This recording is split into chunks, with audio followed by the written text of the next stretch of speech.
Hi guys, welcome back to the Library of Alexandria. And today marks my triumphant return after, literally, spring break where I freaking recharged, and then prior to that, 2 entire weeks, or this week and the week before spring break, where I have not gotten home from school until 7 p.m. because I am not an administrator.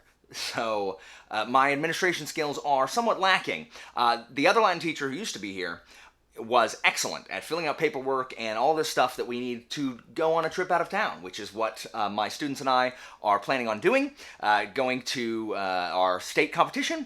And oh my gosh, there's so much paperwork involved in this, and it is just not in my skill set.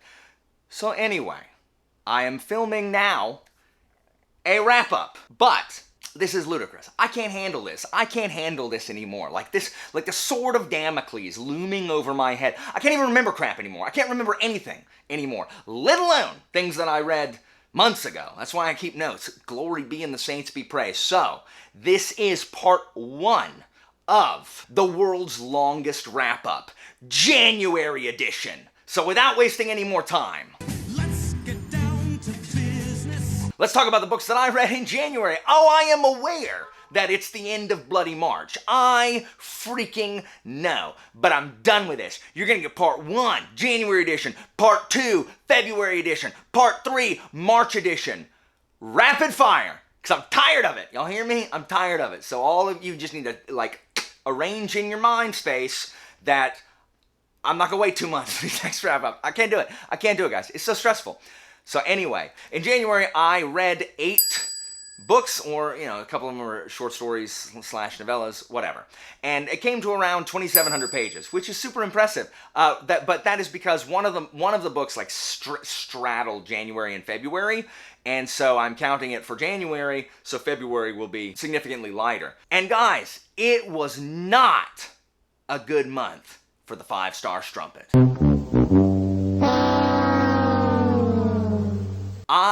Out of these 8 things that I read, 1 2.5 star, 1 3 star, 3 4-star books, 2 4.5 star books, and a mere single solo 5-star book. Oh man, January was not a great reading month. So let's just go ahead and get it started. As always, starting with the book that I liked the least, and that is unequivocally Hope's End, which is another Powder Mage novella by Brian McClellan. And there are so many things, and I gave this 2.5 stars, and I'm probably being generous. I didn't like it appreciably more than Siege of Tilper. And guys, there are so many reasons. Please listen to what I am saying and explain it to me so that I can understand. First of all, this is called Hope's End, and I didn't really understand what the title meant until the novella got going, and then I realized I was so confused the entire time. And that is because Hope's End is the in-world, powder mage terminology for what is known in the real world as a forlorn hope. And before I passed judgment, I literally Googled to see if anywhere else it's called Hope's End. And I don't really understand why McClellan is calling it this instead of a forlorn hope. Because it's not like Field Marshal, which Tomas, I guess gets promoted to in this story, is a real world title. He didn't make up titles for the military. Why make up Hope's End when you can use Forlorn Hope? I didn't understand. I don't know if I literally don't know if this was a choice or if Brian McClellan really doesn't know that it's called the Forlorn Hope. But I would think he does. I don't know. And the problem with this story is that it doesn't advance the lore. The story struggles with its own existence. Tomas is not the main character. Tomas is kind of in the background, barely even seen until the very end. This story is about how Tomas got promoted to Field Marshal, but it's not about that. That just happens at the end. And we already know that he's Field Marshal. The story doesn't make any sense. The characters aren't in the Powder Mage, the characters that we follow. It's just, I don't really understand why it's here.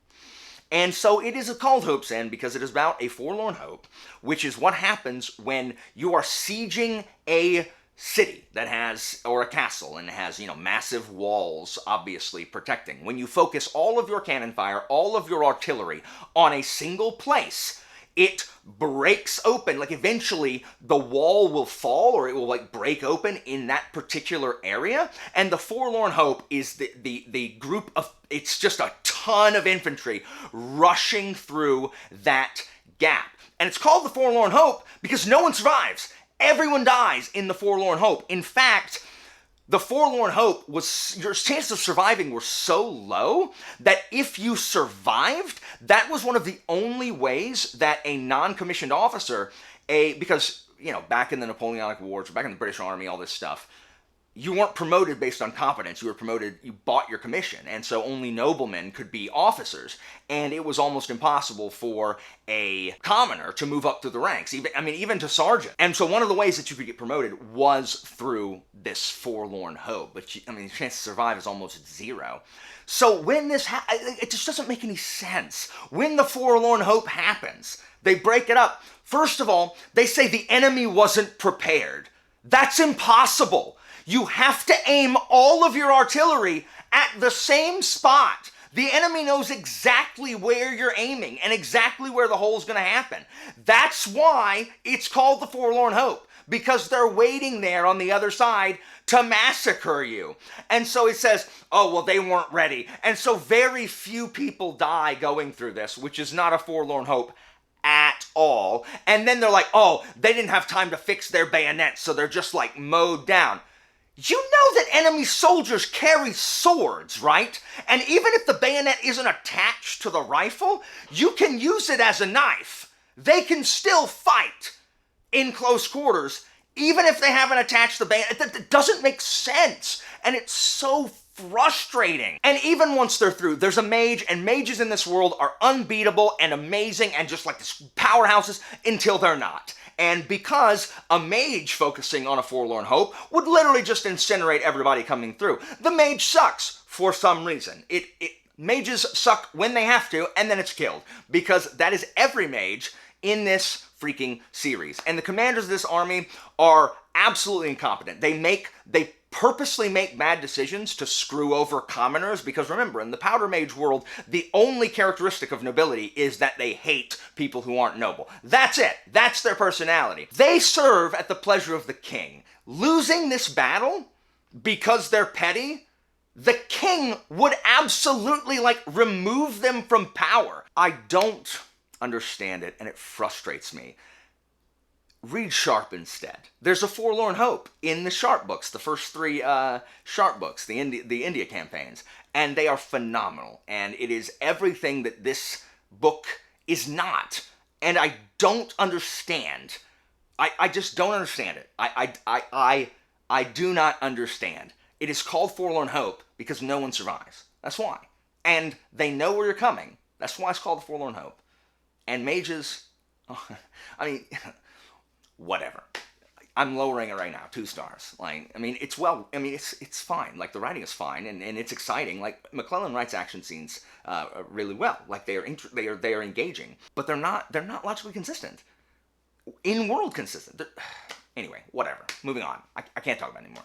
Next, my 3-star book, and this is going to be a shock to many, and that is Boosh, A Time of Courage by John Gwynne. And if I were to rate my experience reading this, I would probably give it lower. I am acknowledging that I was not in the right headspace to read this. As one of the few people left in existence who refuses to say, I'm a mood reader. I don't know why anybody needs to make a video about, hey, I'm a mood reader now. Yeah, everyone knew. Just make everyone who isn't a mood reader make a video saying you're not, because the default is mood reader. I am usually fine with reading stuff that I assign myself. It's usually a way for accountability. But this season at school has just been really, really busy, and with everything that I've had to do, I picked up this book because I wanted to finish the series. I was not in the mood to read, because again, this is not the year of the short book. And so it just took me forever. It took me 2 weeks to get halfway through, and it's not the book's fault. I just didn't want to read it, and I was forcing myself to read it. And so finally I switched over to audio, and that was better, but even that took another 2 weeks to finish the back half, and I just found myself not caring as much as I should have cared. I just wasn't in the right headspace to read this book. I hope one day I can read the Blood and Bone series again, or maybe even just this last book again, because I did not enjoy my time with it. A lot of it just seemed like it was some of the same stuff I'd gone through with in Faithful and the Fallen, but with characters that I didn't care as much about. I mean, I like them, I just didn't like them as much, and I was just battle fatigued. I was battle fatigued, and I don't think it's the book's fault. I know that I would have enjoyed it more if I was in the same headspace. I actually have a couple books here like this where I'm just so busy that I have so little time to read, and I don't enjoy books as much when I only read like a couple pages a day. That always hurts my overall experience of the read. And I'm reading a book currently, right now, that's going to do that, and there's more in here. So this is the conclusion to Blood and Bone. I still love John Gwynne as an author, but there's a lot of battle, and I love military fantasy, but I was just not in the mood for all this battle, and so it's not you, it's me. So 3 stars for Time of Courage. Everyone, I'm so sorry, Gwynne fans. I am a Gwynne fan myself, but it just didn't work for me this time. Hopefully one day I can give this another go and, have a different experience. Next on the 4-star list is The Girl in Hrish Avenue, I think it's pronounced. And this is a 4-star Brian McClellan novella. And again, like the difference in quality, this is the first novella of Brian McClellan that I've actively enjoyed. This one's actually really good. It follows Vlora, who is Taniel's like fiance or girlfriend, or used to be in Promise of Blood, and she's a kid. She's an orphan who has to fend for herself, and she wants to steal a pistol. She wants a pistol so bad. She just loves gunpowder, and she wants a gun so bad. And she is lives in this orphanage with this horrible woman, like this home for girls or whatever, where she's planning on like selling the girls to, I don't know, high-powered gross people or whatever. And so she runs away because there's a guy there like looking for her, and she gets in all sorts of trouble, and she runs in to this noble kid named Taniel. And so it's baby Taniel and baby Vlora here, and they get in all sorts of trouble and fight these bullies, and Taniel's like this little douchey kid. He's way better in this book than he is Promise of Blood, and Vlora is such an interesting character, an interesting female character. This one is really good. The action is good. We feel for Vlora, like there's real emotions with real stakes. And anyway, everything turns out this is about Vlora becoming a powder mage. Well, we know she's a freaking powder mage from Promise of Blood. But this is about how she gets accepted because, Taniel is Tomas's son. And it's just really, really good. If you liked the Powder Mage series and have not read The Girl at Hrish Avenue, you need to. It is contained in this, and Hope's End, unfortunately, is contained in a single book called In the Field Marshal's Shadow. It's got a bunch of short stories in there. I have it on Kindle. You can get it on Kindle for like $4. I would pay $4 to read this story. It was actually really, really good. So I definitely give that my stamp of approval. I don't know what happened to my notes for this one. Maybe I put my notes in Goodreads? I don't know. I couldn't find my notes for this one, but this is the things I remember about it. Next on the 4-star list, we have Boosh, Equal Rites, by Terry Pratchett. This is the first of the Witch sub-series. I have a review for that you can check out there. I just love this one. Granny Weatherwax is not quite the Granny Weatherwax that we see in the later books, even just Weird Sisters. She's by herself. We don't have Nanny Ogg. We don't have Magrat. But this is about a girl who is supposed to be the 8th son of an 8th son, and this 8th son has 7 sons and then has a daughter, and a dying wizard passes along his staff of power to her, and so she's kind of living in the world of, because everyone knows that girls can't be witches, or girls can't be wizards, they can only be witches, and so Granny Weatherwax is taking her to Unseen University to make them, accept her, but she's like, you should just be a witch, And so we learn about what most witch magic is, which is just headology, which is Granny using psychology on people, and then plants, medicinal plants. But it's great. It's a fun read. The story isn't the best, but there are some great descriptions in here, some great Pratchett humor as per usual, and Granny Weatherwax is great, even in this proto form. She's got the squint. We get the angry squint that we see later. It's I mean, it's Pratchett. There are very few Pratchett books that I'm going to rank low, and that is Pyramids. And then my final 4-star book is Boosh, The Dragon's Path, and I listened to this on audio, and I have forgotten, I am so sorry, I have forgotten who the narrator for this is, but this is the first audiobook I listened to with an American narrator, and he was great. And I had already read this. I read this last June, and I read it to refresh myself before I read The King's Blood, which is book 2, and it was fantastic. I liked it so much better on the second read, or on the second listen. Like, the listen just, like, sped up the parts that I thought were boring, but then the narrator does a fantastic job, like, with the different voices. Getter especially is, oh, give me my book. Poor Getter. And it's just a great read. I have a review for that there, that I'll link there. I gave it 3.5 stars initially. I now give it 4 stars because I liked it more on the second pass. This is about, there are several main characters. There's a noble who doesn't want the farmers to have a vote. He's over in the capital. And there's this young girl who is too young to run a bank, who wants to run a bank. There's this soldier who has lost his family in the war and now is just a caravan guard. And then there is this young noble kid who is chubby and everyone makes fun of him and he likes to read, and he's out soldiering because that's what noble kids are supposed to do, and he hates it. And everyone's super mean to him. Daniel Abraham's character work is phenomenal as per usual. It's absolutely wonderful. If you have not yet read anything by Daniel Abraham, please understand the first books are slow. They always pay off. So please, just go in expecting it to be slow. He is setting the groundwork and has great character moments, and everything pays off. Don't ditch it after the first one. But if you're expecting Leviathan Wakes, that is not what this is. My first 4.5 star, speak of the devil, Boosh, Age of Ash by Daniel Abraham. So this is the first book in the Kithamar trilogy. I have a review for that there as well that I will link. I really enjoyed this. Again, people are not liking it because it is slow.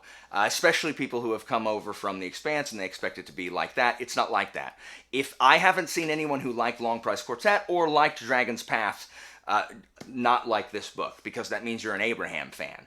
If you're not an Abraham fan, I can completely understand it. But what he is doing here, I trust Abraham. He's laying the groundwork. This is the story of a huge city called Kithamar that is separated into different districts, and there's poor and unwealthy, and the city itself, Abraham's prose is just so gritty and grimy. The city itself just seems like its own character. And this is about a girl named Alice, who is out for vengeance. She's going to find out, who wronged her and why. And her friend Samish, who has a crush on her and is trying to help her. And again, you can't say too much because there's always reveals, but the character works, the interpersonal relationships between all these characters. This is a study of grief and the things that grief makes us do. It's a study of identity and loyalty and friendship and powers that exist in the seedy underbelly of any major, of anywhere. So I really liked Age of Ash. I cannot wait to see what the next book is going to be about. I think I know the next POV character because it's all kind of a lot of the time is overlapping in this city among the 3 books, from what I understand. So I'm just so excited to read the next one. I really liked Age of Ash, but please understand, Abraham has a process. He is going to build and build and build, and the payoff is going to be so sweet.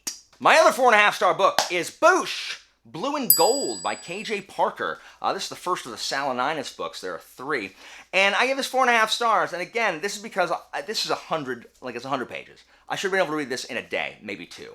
It took me like a week because I just didn't have time. And so I'd pick it up, I'd read a couple pages. And that doesn't make a good reading experience for me, especially if the book, especially nothing. And so this is about the great alchemist, philosopher named Salininus, who has murdered his wife and also discovered how to turn lead into gold, except that he says it's not possible, but he's telling people it is. And he has all of these friends who are all all these friends from college, and they're all like petty criminals. And it is classic Parker.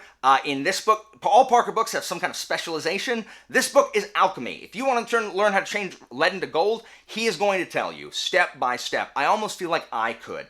And some of the alchemy segments, unlike the banking segments of Folding Knife and like the smithing sections of the hammer and the fencing sections of sharps, I got kind of bogged down in the alchemy. I'm actually, Zara and I next month are going to read the second Salininus book. I think I'm going to read this one again prior to that. And I'm firmly confident it's going to be 5 stars after I reread it.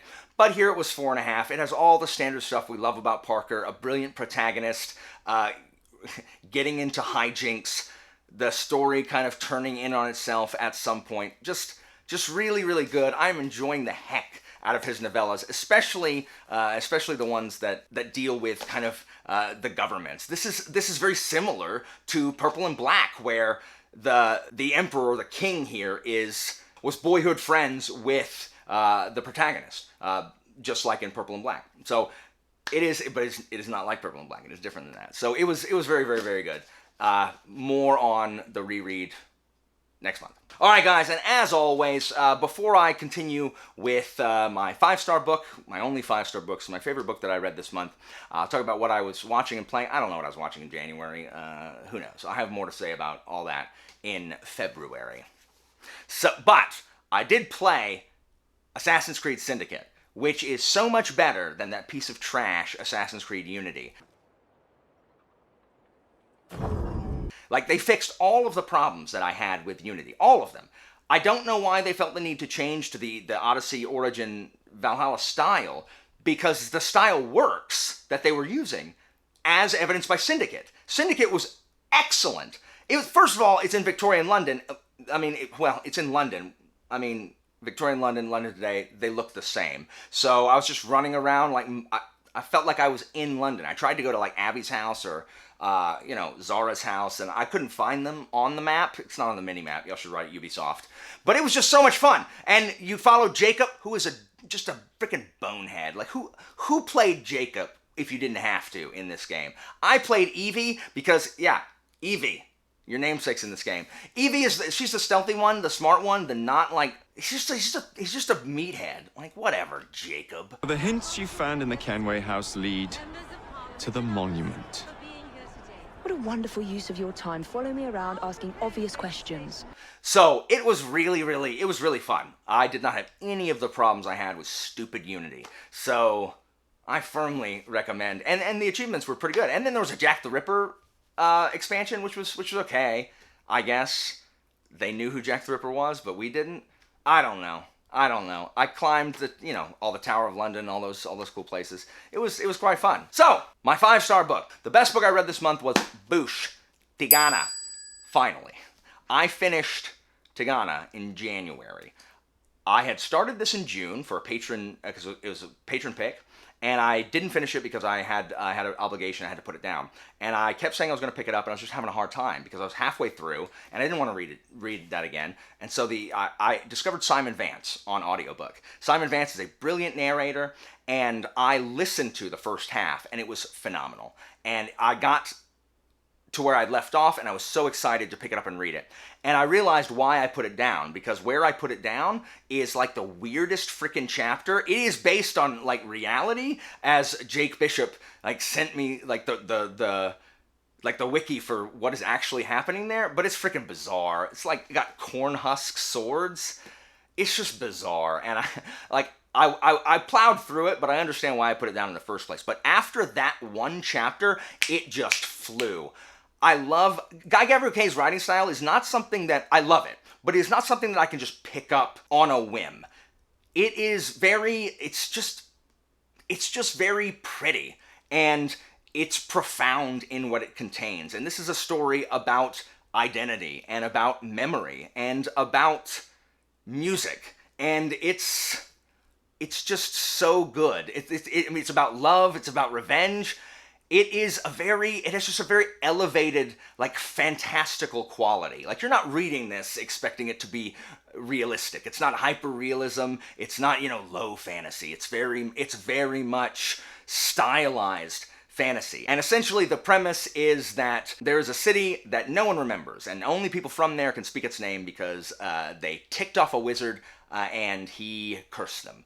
And it is about what happens next.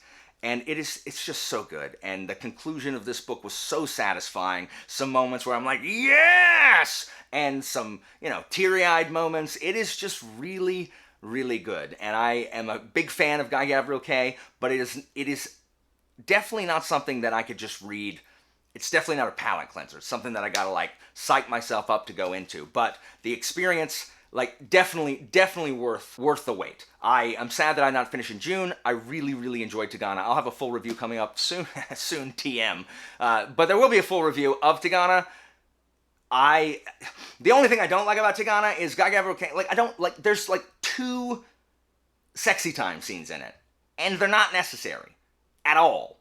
Like, what they accomplish is nothing. That's what they accomplish. One has a purpose. Yeah, that could have been done differently. No. And then the other one serves no purpose at all.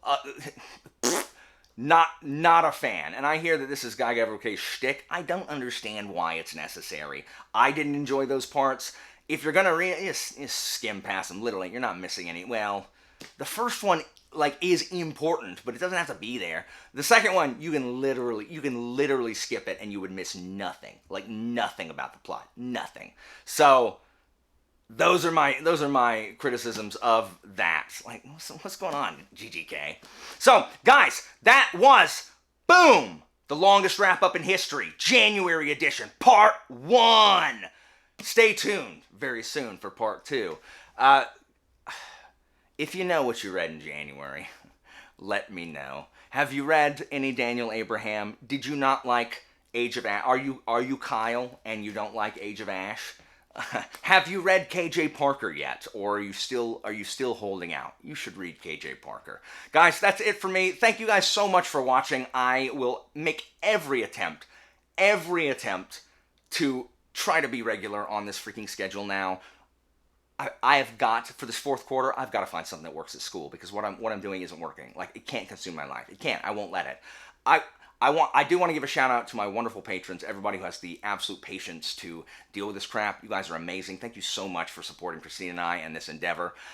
Again, a shout out to Mindalin, or Michael, and his wife Robin, who made, boom, look at this shirt. Look at this shirt with my freaking logo on it. Like, yes. Thank you so much. Guys, thanks so much for watching, and I'll see you next time.